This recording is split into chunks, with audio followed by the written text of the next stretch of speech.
Hello and good day. So, what is the value of a vehicle? Today I'd like to talk about the various financial points and aspects of owning a vehicle and the differences between the options that are available to you when deciding and purchasing a vehicle. So, first off, the point of a vehicle is to get you comfortably and or safely from point A to point B. Now, the options to buying a vehicle, generally what people tend to go with are one of three things. One, they lease a vehicle, pretty much the most expensive way possible to do something, since the vehicle owner, the car leaser, the car salesman, and the company obviously needs to make more than the vehicle is depreciating. And as most, if not all of you already know, vehicles of just about any kind, especially cars, trucks, and those sorts, tend to depreciate at a significant speed. The moment it goes off that parking lot, it tends to drop drastically in price. While a $30,000 vehicle now, 4 years later, it's probably would be more like $11,000, just to give you an idea. So, as a leaser, you would need to make not more than you would be if you just, then you're losing from having it being depreciating.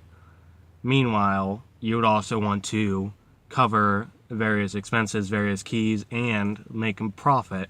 So, in just mechanically, leasing has to be the most expensive way.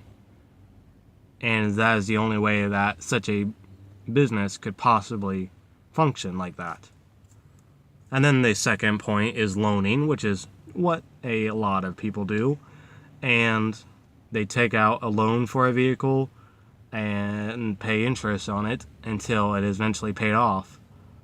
And then the third option is just buying the vehicle outright, not having full ownership of the vehicle, not having the risk of it taken away by whoever truly owns it, and not having to pay extra for temporarily using it while it's still not quite under your command or ownership.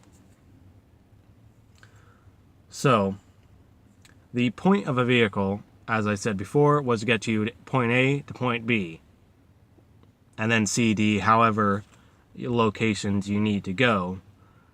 So, a simple $1,000 vehicle, or even a couple $1,000 vehicle, can work just as well as a $10,000, $20,000 vehicle. The only difference would be the comfort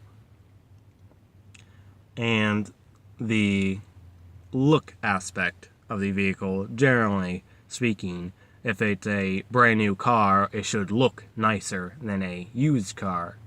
However, often people get this mistaken idea that the repairs that you'd have to use for a used vehicle would be costing you just as much or pretty close to just buying a relatively new vehicle. And that is not the case. If you go down the road and you pop a tire because you won over some kind of metal, then new car or new vehicle versus an old vehicle, you're still going to need repairs. And old and new vehicles both break. Now, an older vehicle probably has had devices running longer and therefore may need the occasional repair, but generally speaking, it is not worth thousands, especially loaning thousands, to actually purchase a new vehicle versus a used older vehicle that is still safe and functions. Now, there's another thing to keep in mind when you're dealing with differences between used vehicles and other used vehicles, is if you have a $1,000 car and it needs a $1,200 repair, just get a new car. You can sell or scrap that broken car.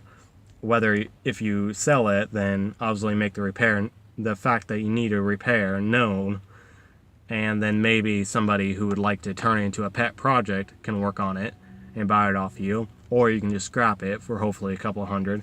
However, you then take that and what you would have spent on a repair and just get another $1,000 or $1,500 vehicle.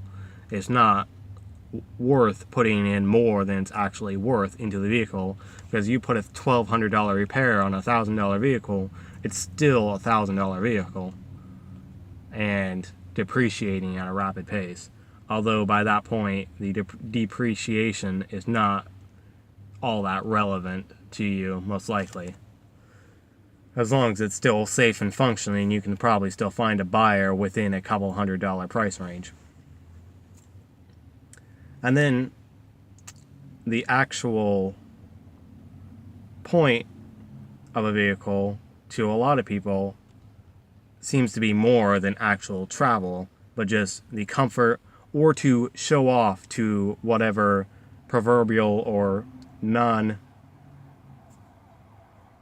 just to show off to somebody that really shouldn't be relevant to you, especially if you have to go broke just to show off. Looking good but suffering is not a good way to live. So hopefully this helps you guys to understand the point of a vehicle, the value between leasing, renting, or loaning, or actually buying a vehicle, and the differences between having a used car, dealing with upgrading a used car and repairing it, versus actually having a new car. And if you guys have any questions or comments, feel free to leave them down below. If you'd like to hear more content like this, feel free to subscribe, and have a good day.